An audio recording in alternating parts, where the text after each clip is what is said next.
اعوذ باللہ من الشیطان الرجیم بسم اللہ الرحمن الرحیم۔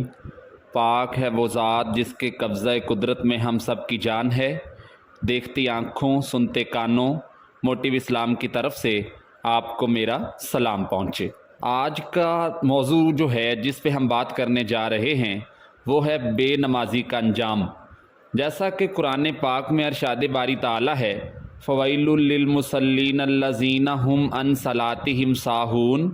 بے نمازی کا انجام پارہ نمبر 30 سورۃ الماعون آیت نمبر 5 اور 6 کا ترجمہ ہے، اور ان نمازیوں کے لیے خرابی ہے جو اپنی نماز سے بھولے بیٹھے ہیں۔ ایک صحابی نے عرض کیا تھا کہ یا رسول اللہ صلی اللہ علیہ وآلہ وسلم، میں نابینا ہوں، مجھے نظر نہیں آتا، اگر اجازت ہو تو میں گھر نماز پڑھ لوں؟ تو رسول پاک نے فرمایا کیا تیرے کانوں میں اذان کی آواز جاتی ہے؟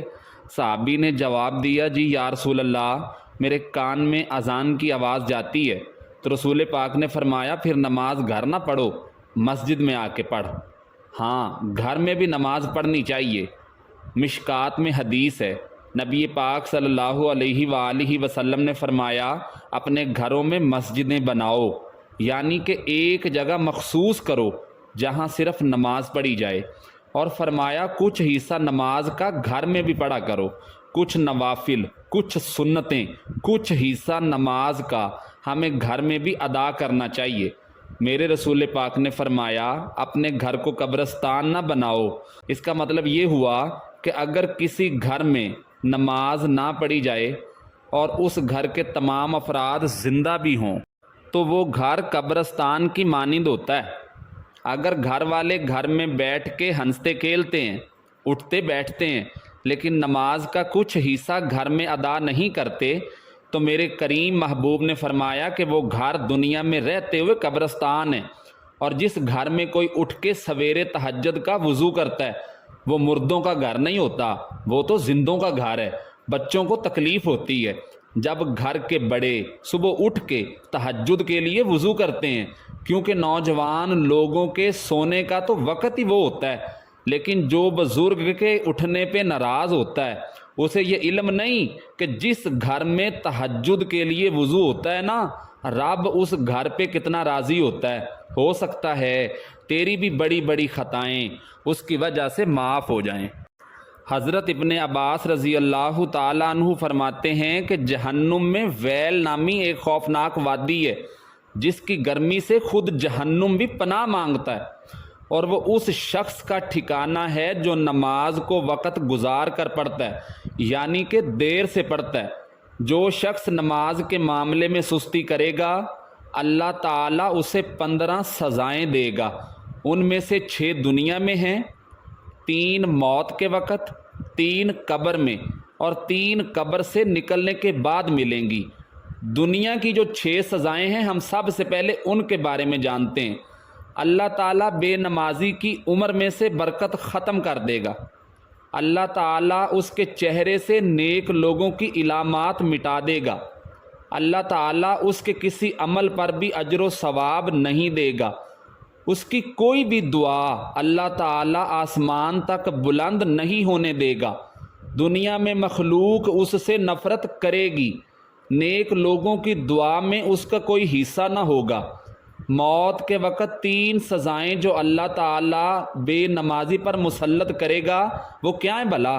پہلی سزا یہ ہے کہ بے نمازی ذلیل ہو کر مرے گا، دوسری سزا بے نمازی بھوکا مرے گا، تیسری سزا مرتے وقت بے نمازی کو اتنی پیاس لگے گی کہ اگر ساری دنیا کے دریاؤں کا پانی بھی اسے پلا دیا جائے تو پیاس کم نہیں ہوگی۔ قبر میں اللہ تعالیٰ اس پر 3 سزائیں مسلط کرے گا۔ اللہ تعالیٰ بے نمازی پر قبر کو تنگ کر دے گا، اللہ اس کی قبر اتنی تنگ کر دے گا کہ بے نمازی کی پسلیاں ٹوٹ پھوٹ کر ایک دوسرے کے اندر پیوست ہو جائیں گی۔ اس کی قبر میں آگ لگا دی جائے گی جس کے انگاروں میں وہ دن رات الٹ پلٹ ہوتا رہے گا۔ اس پر ایک اژدہا مسلط کر دیا جائے گا جس کا نام الشجا اقرا یعنی کہ گنجا سانپ ہوگا۔ اس کی آنکھیں آگ کی اور ناخن لوہے کے ہوں گے، ہر ناخن کی لمبائی ایک دن کی مسافت کے برابر ہوگی۔ اور وہ خود بھاری دار آواز میں کہے گا کہ میں الشجاع الاقرا ہوں، اور وہ کہے گا کہ مجھے میرے رب نے حکم دیا ہے کہ میں تجھے صبح و فجر کی نماز سے لے کے ظہر تک، اور ظہر کی نماز ترک کرنے کی وجہ سے ظہر سے لے کے عصر تک، اور عصر کی نماز قضا کرنے کی وجہ سے عصر سے لے کر مغرب تک، اور مغرب کی نماز چھوڑنے پر مغرب سے لے کر عشاء تک، اور عشاء کی نماز قضا کرنے کی وجہ سے عشاء سے لے کر صبح و فجر کی نماز تک ڈستا رہوں گا۔ جب بھی وہ ضرب لگائے گا تو وہ مردہ 70 ہاتھ اور مزید زمین میں دھنس جائے گا۔ سانپ پھر ناخن زمین میں داخل کر کے مردے کو نکالے گا، اور یہ اژدہا اب مردے کی قبر میں قیامت تک اس مردے پر مسلط رہے گا۔ ہم عذاب قبر سے اللہ کی پناہ طلب کرتے ہیں۔ قیامت کے دن اللہ تعالیٰ اس پہ یہ 3 سزائیں دے گا۔ اللہ تعالیٰ اس پر ایک فرشتہ مسلط کرے گا جو اسے منہ کے بل گھسیٹتے ہوئے جہنم کی طرف لے کے جائے گا۔ قیامت کے دن حساب کے وقت اللہ تعالیٰ اس کی طرف ناراضگی والی آنکھ سے دیکھے گا جس سے اس کے چہرے کا گوشت جھڑ جائے گا۔ اللہ تعالیٰ بے نمازی سے حساب سختی سے لے گا، جس سے زیادہ اگر سخت ترین عذاب اگر سوچا جائے تو بھی نہیں ہوگا، اور اللہ تعالیٰ اس کو دوزخ کی طرف لے کے جانے کا حکم صادر فرمائے گا، اور جہنم بہت برا ٹھکانہ ہے۔ اللہ تعالیٰ ہم سب کو سمجھنے کی اور نیک اعمال کرنے کی توفیق عطا فرمائے۔ مزید اچھی ویڈیوز دیکھنے کے لیے ہمارے چینل کو سبسکرائب کریں، اور دن کی تازہ ترین اپڈیٹس کے لیے چینل پر موجود گھنٹی کے بٹن کو دبائیں۔ اپنی دعاؤں میں یاد رکھیے گا۔ سانسوں نے وفا کی۔ تو ملیں گے ایک نئی ویڈیو کے ساتھ، تب تک کے لیے اللہ حافظ۔